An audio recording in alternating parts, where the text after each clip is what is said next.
for the first podcast. We're doing a podcast called Gold Coast Locals.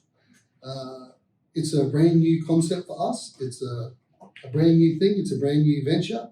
It's something that we've thought about for a little bit now. I've thought about for a little bit now and put a couple of things together, and with the help of Dutch Studio, who are sponsoring us and giving us the area to be able to produce it and to do the podcast. We finally got to our first one. So as I said, my name's Len. My little mate who you just saw before is Ridley. He's my best mate. We hang out together all the time, and hence why we've decided to go with Len and Ridley Gold Coast Locals. A little bit about me, I suppose, and why I got to the stage of making the decision to do a podcast. I listened to a few podcasts, and I always enjoy hearing the backgrounds and that sort of stuff of different people and where they've come from and different experiences that people have. For me, my experience is I am 57 years old. I have two sons, and I have lived on the Gold Coast for going on 25 years now. I've seen it change quite dramatically. Seen a lot of changes. Seen the roads get bigger, the buildings get bigger. So lots of things I've produced and seen through the concept of change on the Gold Coast. And one of the things that I want to be able to do through the podcast is about getting my experiences out there a little bit, and then also enhancing on other businesses, other people, just other things that go on the Gold Coast. So a little bit about me to start with. As I said, I've been on the Gold Coast for nearly 25 years, going on 25 years. I am a carpenter by trade, and I got involved in the building industry a long time ago, and I've had some big businesses, had some big shop fitting businesses and that sort of thing. We've employed a lot of people on the Gold Coast, and obviously through that process and concept, I've got to meet and know a lot of people on the Gold Coast. About 11 years ago, 1st of October 2008, 30th of September actually, I had an accident. One of my passions is surfing, and back in 2001, first time I sort of hurt my back surfing, and I was down for probably 5 or 6 days, and we went to the physio. Physio got me good and got me sorted and all that sort of stuff. So got me to a stage where I was back on my feet and going. I sort of had back issues for a while then, and had a sore back, to come on and come off. I'm sure lots of people out there have had that experience where, you reach out to open the door and you go, oh my God, my back's gone, or, it's quite a common thing. And so I had that experience as well a couple of times. And then I used to run along the beachfront in the mornings and that sort of stuff. As I said, I love my surfing, and I used to get some numbness in my right leg, and I couldn't work out what it was. And, I saw my physio. He said, it could be shin splints, it could be this, it could be that. So I didn't take too much notice. It started to get better over a period of time, actually. Like it'd be there for a couple of hours, and then it'd be gone. And then the next time I went for a run, I'd have this same thing again. And I'd get it in mainly my right foot and in my little toe and that sort of thing. And it was funny because my foot felt heavy and that sort of thing. This went on for a while, and then in 2006, I had another issue where I'd reached out to do something and my back went. And so that was the first time I ever had an MRI. Went and had an MRI and spoke to a doctor then, and he said to me, look, you're going to have to get healthy, or, something, you're going to have issues as you get older. So, I went, yeah, mate, no problem. No worries at all. And as I got to, over the next 2 years, we worked through the processes, and I tried to get fitter and tried to do those sorts of things. And then in end of September 2008, I actually pulled a trolley up a step. So it was just like a two-wheel trolley. You see those little ones that the guys carry stuff into supermarkets with, and carry boxes on and all that sort of stuff.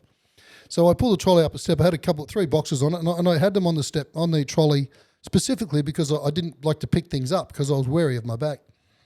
I pulled the trolley up a step, and I had a very, very sharp pain go through my body, and it was like agony to a certain extent. Because of my previous back issues, the first thing I did was went and took 2 Voltaren and lay down. I did that. I laid down, and I woke up maybe 2 hours later, and I thought, actually that's not too bad. I don't feel too bad. At that stage, our family had a farm in northern New South Wales, and so I got in the car and drove to the farm. By the time I got down to the farm that evening, I'd become even more so uncomfortable, and I went to bed that night and couldn't find a comfortable position. And normally when I've had sore back issues in the past, you can roll over, you can put a leg out, or you can bend your knee, or just there's certain things that you can do that's going to give you comfort or take away the pain. I found myself in a position where I couldn't find. I tried all of those things. I moved. I did everything, and it got to the stage where I actually had to get assistance. So I called an ambulance, and the ambulance came and took me to a hospital, and they got me all right. And well, they didn't get me all right, but they sort of assisted with the pain and the pain relief, and that was able to settle. And then they said to me, "Right, we'll keep you in at this night." And I stayed in that night. When I woke up the next morning, I went to feel like my legs, because it was weird, and I actually couldn't feel them. When I went to feel my legs, I'd realised that I was all wet. And so with the reality and what I'd realised and what I know now is I lost all the use of my body functions from the waist down. So I actually woke up with no feeling from the waist down. I was rushed to hospital back on the Gold Coast. I had been diagnosed with a syndrome, or what they call cauda equina, which cauda equina is the base of your spine, your spinal cord. What I'd done is, when I'd pulled the trolley up, long story short, a piece about the size of my little fingernail had come away from the disc down the base of my spine and squashed my spinal cord. So that was my experience, and led me to have a number of years off. I therefore spent 4 months in hospital after this experience, and I had to make a decision between work and walk, and I picked walk. So I went through a process of 7 years, just about, of doing anything. I went to Brisbane to find the best doctors I could find, to find the best physios I could find, to find the people who I believe were going to assist me in getting back to me being the best person that I can be. That's all I can ask of me, and that's all I wanted, was to be the best person I can be. After 7 years, I sort of got to the process where I realised that, I can walk with crutches and assistance. They told me I was never going to walk again, so for me that was a big thing for me. That was the drive. I remember the doctor saying to me, Len, you have to understand the fact that there's every chance that you'll never walk again. I said to him straight away, immediately, I said to him, mate, I'm going to ride my surfboard. You do what you do, and I'll do what I do. It's 10 years down the track now, going into the 11th year. I still haven't ridden my surfboard yet, but I know I'm going to. I've been paddling on it. I've been out and I've done those sorts of things. So throughout this experience, and the reason I'm telling you this story is because I had to make a decision about how good I could be and what I wanted to be. And as I said, I just wanted to be the best me. And I've come across a lot of people in the process who, they get down on themselves and that sort of stuff about those sorts of things. But I want to take this opportunity with this podcast to talk to different people about different things and let people out there understand that, diversity is something that happens. It's not the end. It's something that we can get around. It's something that if you believe in and you focus on and you make a commitment, you as a person can achieve anything that you want. So I made the decision last year, after doing a bit of work and helping my son with the building company. I struggled because middle of last year I started to have experiences that I hadn't had before. I was losing more and more use of certain areas of my body, bladder, bowel, all that sort of stuff was getting worse and worse and worse. And I struggled. I struggled to cope with what was going on because I try and look after me, as best I can. I exercise every day. The bike, I ride the bike. I swim every day. I try and maintain. I don't try. I do. I maintain myself as better I can. I'm pretty much the same weight now at 57 as I was when I was 20. So I'm doing what I believe are all the right things to be able to maintain the best possible outcome for me. So I want to talk to people about those sorts of things. And through this experience last year, I realised that I can't run around. If I drove to Brisbane, I get to Brisbane and I had no control over my bladder, for example, and I'd have issues and all that sort of stuff. So it looks pretty funny when you try and get out of the car and it looks like you've been in a swimming pool, if you know what I mean. So it's not a great experience. So I came to the conclusion that that sort of stuff wasn't for me. I can't do the running around. I can't maintain those things, and I started to become unhappy. And I made a promise to me that I would always try and look after me. I would always look after me to ensure that I was going to maintain the best happiness that I possibly could. Hence came about this podcast idea, to sit down and to talk to people about the avenues that we go through. We all go through diversity. We all have shit that happens. That's called life.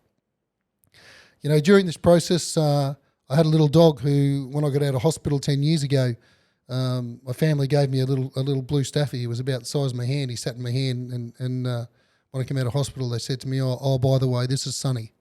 So for 10 years, I had Sonny.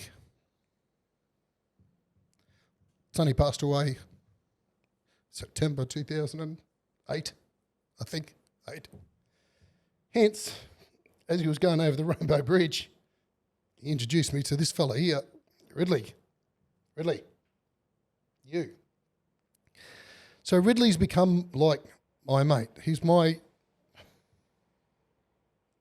call him my assistance dog, so I've actually made the decision to have him trained so I can bloody take him everywhere with me. He goes everywhere with me. He spends all the days with me. We go to the beach every day. We run every day. He has a run, I ride the bike. So we rehab every day together.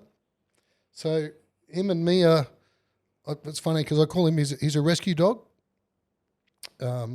He was one of 12 pups who were dropped on the side of the road when he was 2 weeks old. And as I said, I'm sure Sonny passed away and said to Ridley, "Mate, you got to go there. These people will look after you. You'll have a good life." So he's going all right, Ridley. So that's the reason why I've decided to sit down and go, let's tell our stories. I'm going to be as open as I possibly can with everyone. I have nothing to hide. I've got nothing to lose. So that's what this is about. This is about being happy. Probably don't sound happy, but I am. This is about being happy. I love where we live. We've lived on the Gold Coast, as I said, for going on 25 years. The boys went to school here. We've grown up here. We went to the beach every day. I used to have to go and yell at them to get out of the bloody ocean and go to school. So I love where we live. I love the beach. I love the Gold Coast. I love what it is. I love the people here. I love the fact that it's transient, that you meet so many different people from so many different countries. And I want to try and, give back what I can to the Gold Coast and the people on the Gold Coast and all that sort of stuff as well, I want to help people. And the reason I say I want to help people is because I've been through diversity. I understand that, as I said. And that diversity is something that I'm not scared of. It doesn't bother me anymore. I've learnt in my life I don't give a rat's ass what people think. They have no idea about me. They know nothing about me, and I don't care. So I don't care what people think. I would much rather help people. I would much rather do what I can to help people. I don't have a lot of ability to run around and do all that sort of stuff. So if I can help people across this spectrum and this platform, well, then that's important for me. That's really important for me. We also want to want to help businesses. You know, we've had businesses on the Gold Coast who've been involved in a lot of businesses on the Gold Coast through our building companies and all that sort of stuff. And I want to help businesses. You know, I think it's important that people get to know what businesses there are. You know, one of the plans that we have for this podcast is about Gold Coast businesses. So we want to put forward, like each week we say, you know, what's the top, as I said to the boys, what's the top 5 mechanics on the Gold Coast? And, you know, we've got different platforms. We've got Lennon Ridley on Instagram. We've got Lennon Ridley on TikTok. You can contact me via email or that way. We're just setting up our Facebook page and all that sort of stuff and website and everything like that at the moment. So we've got several different platforms for people. We want people to come back to us and give us the information. I don't know it all, and we don't know it all. But if we can help anyone else on the Gold Coast to enhance their business, like I said to the guys, let's find out who the top 5 mechanics are. And we want feedback from the people on the Gold Coast to tell us who they believe are the top 5 mechanics. What we'll do is then we will get one of those guys, or maybe even all 5, I don't know, but one at a time, obviously, and we'll get them to come in and sit down and do a podcast about them so people know who they are, get a little bit of insight into their business, what they do. If we can help grow the businesses and look after the little businesses on the Gold Coast, then I believe that's something that we're giving back, and I believe that that's a good thing for the people of the Gold Coast, is to assist and look out for each other. The other thing I want to do is I want to also talk about, like, you know, even the events on the Gold Coast. I mean, as I said, I've lived in Main Beach for a long time, and some of the things that go on, I have no idea. So I don't believe that, you know, the advertising and what's put out there and all that sort of stuff gets to all the people. I know more and more people are going to start listening to podcasts. As I said, I know I've started listening a lot more since I've spoken to people about taking the opportunity to do this podcast. People have come to me and they've gone, and they've started to listen to podcasts. I've had more and more people say to me, so when's the podcast starting? So as I said, the podcast is starting.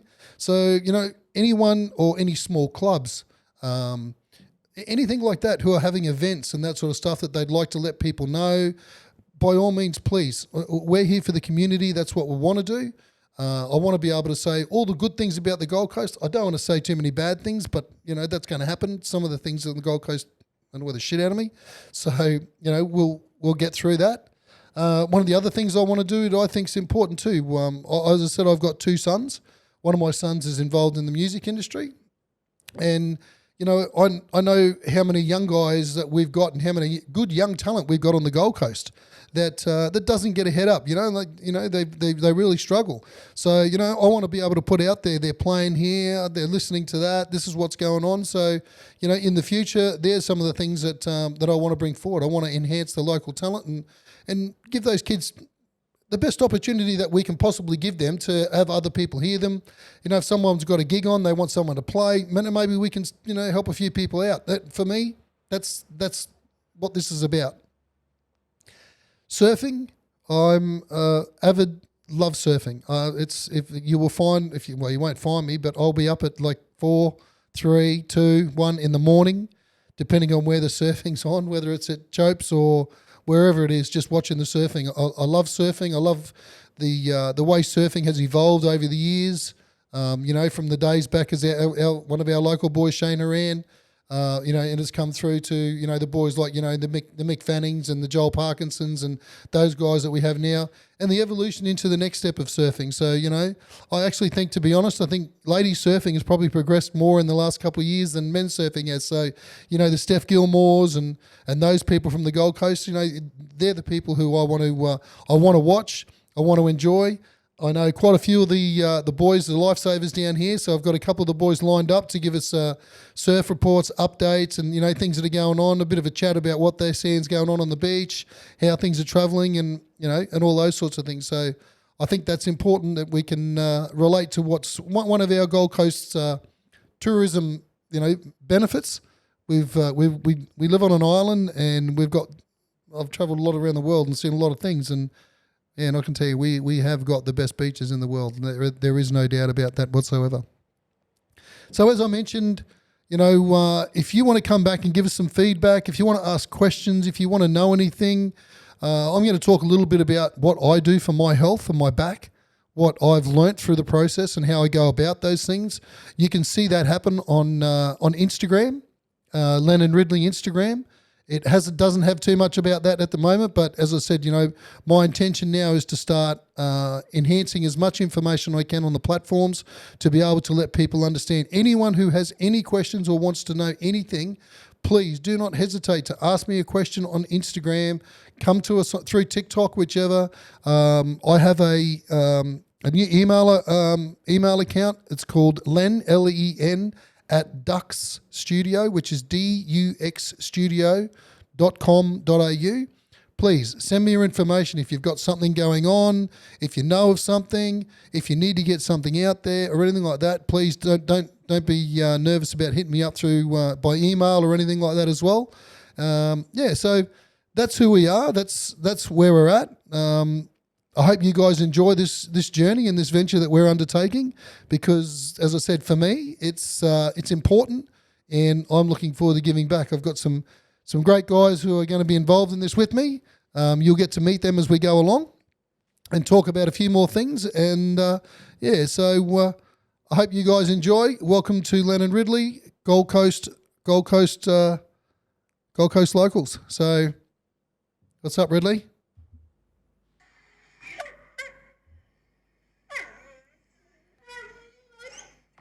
Okay, mate. All right, I'll take that on board. Okay, guys. So please, as I said, feedback. Give us the feedback. Don't be scared to hit us up. We'll talk to anyone about anything, and keep listening. Let everyone know as much as you possibly can about the podcast. As I said, this is for the Gold Coast and for all the locals and that sort of stuff, and tourists too. Like, if there's anything going on, any people who are coming in and spending a couple of days on the Gold Coast and want to know anything, we're going to try and give you as much information as we can about things that are going on, opportunities that are happening, and all that sort of stuff. So, thank you very much for watching, and I look forward to seeing all your faces in the near future. Have a great day. Okay, welcome back to the Lennon Ridley Gold Coast Locals podcast. I've got our main man, Renee. Yeah, my man, Lenny. How you going, Renee? Good to hear, brother. Good, brother. It's good to be on the show. Yes, mate. Welcome. Well, you're going to be here a lot. You're going to have a bit of an impact on what's going to happen. I've got the legs, man. I'm going to be doing legs work for you, big fella. I'm going to be out there meeting all the people at the podcast, all you great Gold Coast good-looking people. Going to be coming out, meeting you, and getting some of you people mentioned, and maybe get you on the show. Yeah, exactly. So that's our plan. Renee will be out talking to businesses and letting people know what's going on with the podcast, how it rolls, what we do. As I said, we're gonna look at doing 3 podcasts a week. So just to keep up with what's going on, we've got a lot of businesses on the Gold Coast. We span all the way from, say Coomera to Tweed. So there's a lot of opportunity for us to get out there and meet people and talk to people and that sort of stuff. And I think everyone's starting to settle down a little bit now that the Christmas holidays are over. Australia Day's finished. The madness is over. Yes, back to school, they call that, Lenny. Yeah, yes, it is back to school.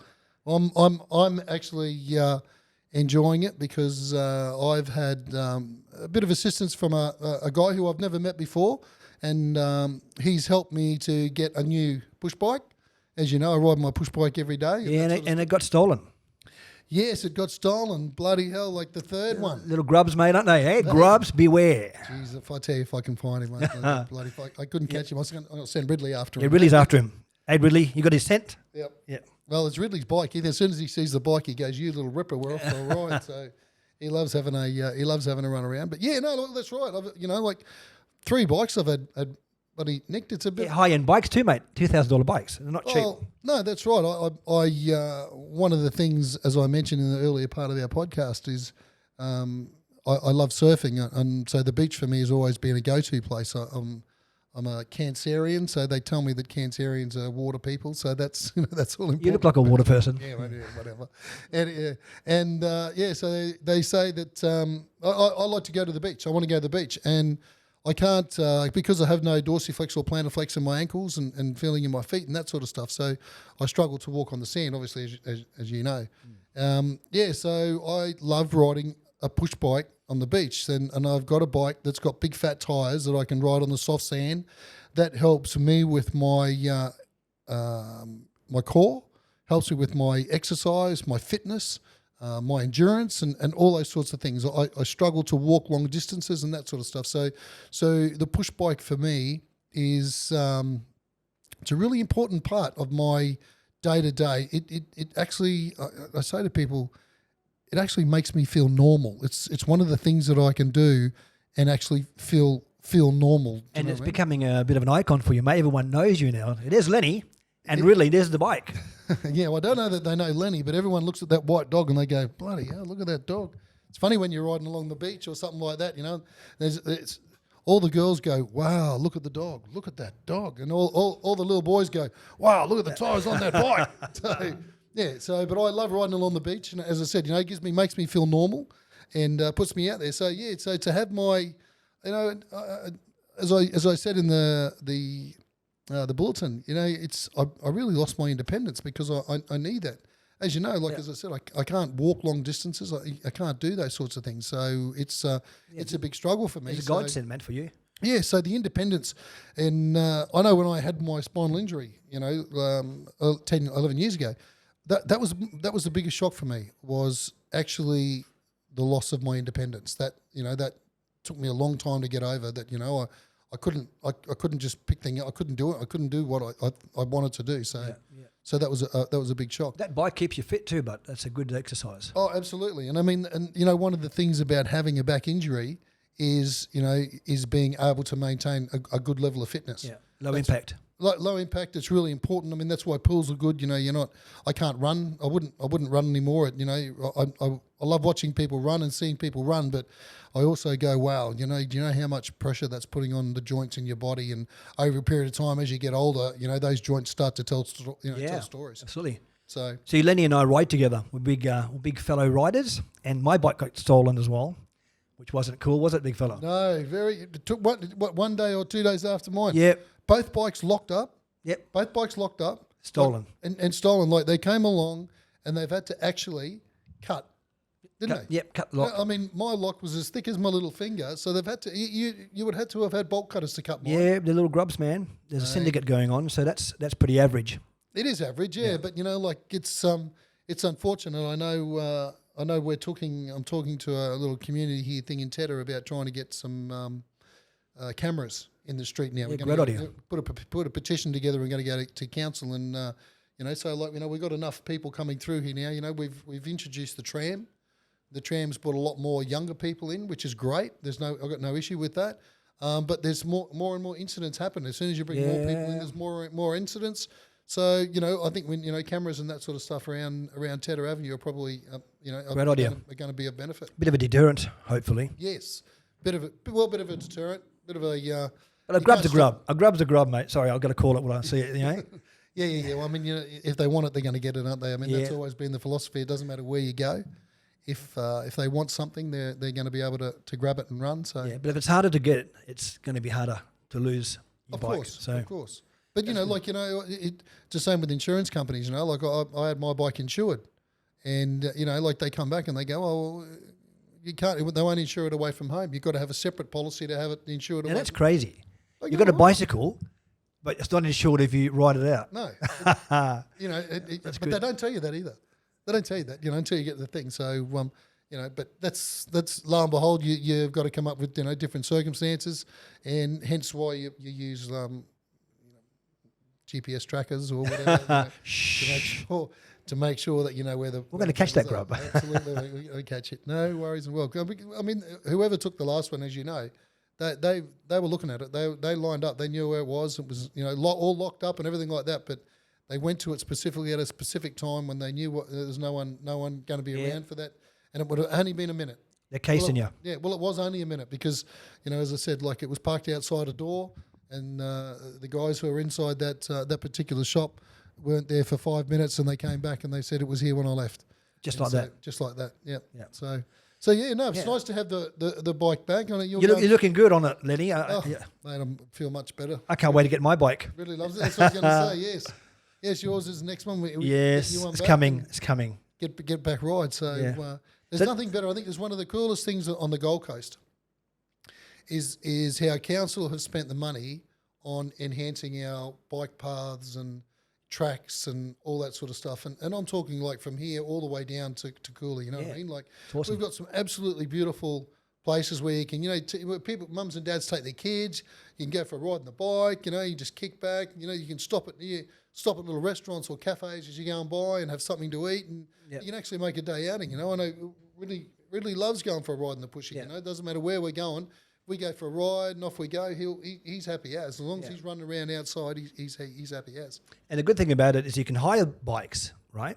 And the electric bikes but we've got an issue with it, obviously, right? Because electric bikes just move too fast on these tracks, and it's pretty dangerous. Yeah, look, I think electric bikes are good, but I don't think that the bike paths, like we've just gone through the Christmas period here on the Gold Coast. I ride along the beachfront, as you know, every day, a couple of times a day. Usually just depending on if I can get out, buddy, bright and early, I'll get out first, and then Ridley and I'll go for a ride during the day as well. And I don't know. I'm not quite sure how it works that a 10-year-old should be given an electric bike, scooter, or they've even got those 3-wheel things that they stand on now and all that sort of stuff. They do these things actually smoke along. They travel about 30 kilometres sometimes. Exactly. 30 kilometres an hour or something like that. And you can't hear them, and especially through the Christmas period and the holiday periods that we have here, we've got so many families who go to the beach. We've got so many people from different states, from different countries that come to Australia and to experience our beautiful beaches. And I know when I'm riding the bike along that if I see, especially I'm talking about little fellas, little people, 1, 2, 3, 4, where they're excited. When they come to the beach, they're going, they're all there running around, and mum's got arms full with all the bags and the thing, and dad's usually got the beach towel and an esky and all this sort of stuff, and then, hey Johnny, just relax, mate, just relax. But Johnny's excited as he's jumping out of his skin, or so they're straight across the bike path. Yep. And they have no idea of where they're doing or what's going on, and I worry because I'm cruising along and I'm wary of them, so I'm going slow. I've got a hand on the brake and I'm ready to stop if I have to, and then shumpa beside me will come a 10-year-old kid, even a 14, 15-year-old kid. They're all they're doing. They're just having fun. That's their insight. Is I'm just having fun. I'm just I'm riding along the bike path and I can go as quick as I want because there's no rules. That's right. They don't have licenses. They can't because they're kids. So they don't have licenses. So they're not real up to on road rules and those sorts of things. And man, they're absolutely smoking along. Yep. And most of the time they're racing each other. Yep. You get a group of kids, especially school kids nowadays, they're all 14 and 15, 16. They can't have a license, but they can all go and hire these bloody things and scoot along the, It's pretty dangerous, man. I've seen a few kids get hit. It's really dangerous. Yeah. Well, it's funny because I was talking to one of the lifesavers the other day, and we were talking about it, and I said, man, does anyone ever say anything about these electric scooters on the bike paths? Because they're bloody dangerous. And one of the lifesavers said to me, mate, I am sick of them. I said, what do you mean? He said, do you know how many people I've had to fix up after they've either fallen off them or they've been run over by one or all this sort of stuff? He said, it's just ridiculous. And I don't think it's, I don't know. I mean, I know it's a fun thing for the people to come here and do and experience. You see families doing it. Yep. It was funny because I said to a family the other week, there was mum and dad and 3 kids. The 3 kids are smoking. They're gone. Shoop, they're gone. Ma and Pa are out the back there plodding along, and all of a sudden dad goes, oi. So he comes motoring along. And I said, this little kid runs out, and I said, man, slow down. Yep. Anyway, I was going up to the spit, and I came back, and I saw him on the side. And he yelled at me. He said to me, oh, I'm sorry, mate. Sorry about that. I said, man, I don't care how fast you go. You're not going to hurt me. But it's all these other people that are just cruising around and talking and that That's sort of right. stuff. And young kids, and it's also elderly people. Oh, absolutely. They're just managing to just walk. Yeah, that's right. And you can knock them off their legs, and they can break a leg. Yeah, easy as, because as I said, those things fly. And I reckon, I don't know what one of them weighs. I've never ridden one or been on one, but I would think they're probably 40 or 50 kilo. Yeah, easy. You got 40 or 50 kilo doing 25, 30 Ks. Yeah. It hits a little kid like, 5 or 6 or whatever. It's going to do some serious damage. Yeah, I reckon they should do. They should, when they hire the bike, the people who hire the bikes out have instructions. There's rules. Give them a heads up. You can ride the bike on a footpath, but be aware of people, be aware of children. Yeah, I don't think any of that. I'm sure they do. You reckon? I don't. I'm sure they do. I'm sure they have all those things. Be careful, do this. What I think they should do is govern them, and govern them back down to like 10k an hour or something like that. If that's what they've got to do. If you've got a kid who's under, say 12 years old or 13 years old, well then he shouldn't be able to do 25 or 30 Ks. That's right. Do you know what I mean? And then that's going to stop mum and dad from doing 25 or 30 Ks because they're going to have to stick with him. Yeah. But when you get to 16 and 17, I don't know. I don't think they should be riding them because those kids are going to be. They go like bulls at gates. Actually, I've been seeing them in the 20s. Groups of kids, guys in their 20s, in a group, flying on the park over the hills. It's fun, but it's not safe. It's fun until someone gets hurt. That's right. And someone could get seriously hurt, and then I don't know what the insurance repercussions are, but if they won't insure a push bike after it's been stolen a couple of times, I'm damn sure you're going to have a lot of fun trying to get any claim out of someone who's a 12-year-old kid doing 30 kilometres an hour along a bike path who takes out a 7-year-old kid. It's Nasty. Yeah, So as much as I said before, as I mentioned earlier, the bike paths and that sort of stuff that we've got here on the Gold Coast are absolutely beautiful. So as long as they can be kept safe and looked after, that's all I'm sort of saying. I know businesses have got to make money. That's what they do. That's their business. But I suppose at the end of the day, I just think Gold Coast Council have probably got a little bit of responsibility. Yep, I'm with you, man. In relation to how it's going to be conducted, especially through peak holiday seasons. Like we had a lot of people in the Gold Coast just recently, and they've only all just gone home after Australia Day. So, I do think that there's something that probably needs to be looked at. This is what podcast's for. Maybe we'll get some feedback.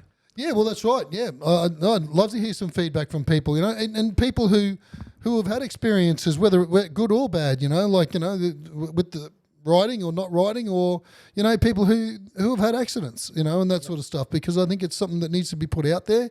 And as I said, I don't know how you transfer any responsibility, whether that's what the world's about now or whatever. But it's mate, it's crazy. So we're talking about crazy. Let's bring the dance back to the Gold Coast, I reckon. Yes, retro Renee. Having a retro Renee moment. I'm going to have a regular song or different song every week to inspire people to dance and hopefully get out there and ride your bike. And we can put some cruisy music and some great visual behind it. Hey, Lenny, what do you reckon? Hey, what do you reckon, Ridley? You into that? Hey, retro Renee, you woke him up. He liked it. So we'll play a song and then we'll come back. Yeah. Okay, done. All right, so we can do a song and then we can just put a visual over it, or a little bit or something, whatever. Riding, clubbing, something. Because I'll do different, like retro songs, like Ricky Martin, Gloria. I want to get them different toe tapping, That's good. So something different. We just got to be. Yep, we just got to be careful. We just got to be careful of the copyright. Yeah. Well, if we don't sell it, we don't have to do the copyright. But we could do. They'll take it off. Yeah, like you play some songs, they just go. They won't let you put but it. If we do APRA, we pay a fee every year. We can play it, can't we? Yeah. You have to find out. Just find out what it is. Yep. Yeah, you know who they are. Come here. Yeah. Up here. Come on. Up. Come on. All right. So you want to go say goodbye? Okay. Yep. Say goodbye. You ready? Oh, you're a good doggy. Good boy. Good boy, Right. Ridley. Okay. Ridley's in the house. You're right, mate. It's time to go, isn't it? It's time to go. Yes, it's time to go. Look, I just want to say, first of all, thank you to everyone who listens to this. Thank you to you boys for getting this thing on the road and getting us started. So I really appreciate that. Ridley and I are looking forward to this venture. As I said, you can get in contact with us through Len and Ridley on Instagram. you can get contact through Lennon Ridley, mate. Relax. Through Lennon Ridley on Instagram, Len at Duck Studios, I mentioned before, .com.au. We've got our website and all that sort of stuff is taking off very shortly. So if there's anyone who's got any questions, anyone who wants to know anything, anyone who wants to promote anything or talk to anything like that, we're here. Next podcast, I think we're going to open up a little bit and try and find. We'll probably start up the northern end, up this end of the coast for us. Or do 5 good restaurants up this end of the coast. Good idea. Five best restaurants in Tedder. Oh, not in Tedder, maybe in Main Beach. Main Beach, or all the way to the Spit up here. Yeah, I think the Spit, back this Sheraton way, back to the Mirage. surface. Yeah, it's got Sheraton, got those sorts of things. So we can get some feedback from some locals, from local people, and that sort of stuff as to what they think is the best restaurant there, and let's get them in and have a chat and see how we go. And you've got some interesting people coming on the show, haven't you, Lenny? I have got some interesting people. I know a lot of people. I do some work with people about belief, where I talk to them about making a commitment to themselves and doing those sorts of things. And I work with a couple of very, very interesting characters who I'm going to introduce. They don't talk very often. They don't come out very often. But I'm going to introduce them through the podcast and, get a little bit of an insight as to what they do with people and talk to people and that sort of stuff. So, so I'm looking forward to it. But I also want to make sure that we keep, the local people involved in this process as well, So, Yep. My intention is if I'm riding along the beach and I get talking to some interesting character or, guy, lady, whoever, whatever, I'm happy to get them on the podcast. So, Yeehaw. Let's talk to anyone and everyone. That's what it's about. It's about Gold Coast locals. So that's what we're going to do. Let's talk to as many locals as we can find. Let's do it, big fella. Righto. All right, guys. Thanks very much. Thank you. Thank you for listening to the podcast and have a great day.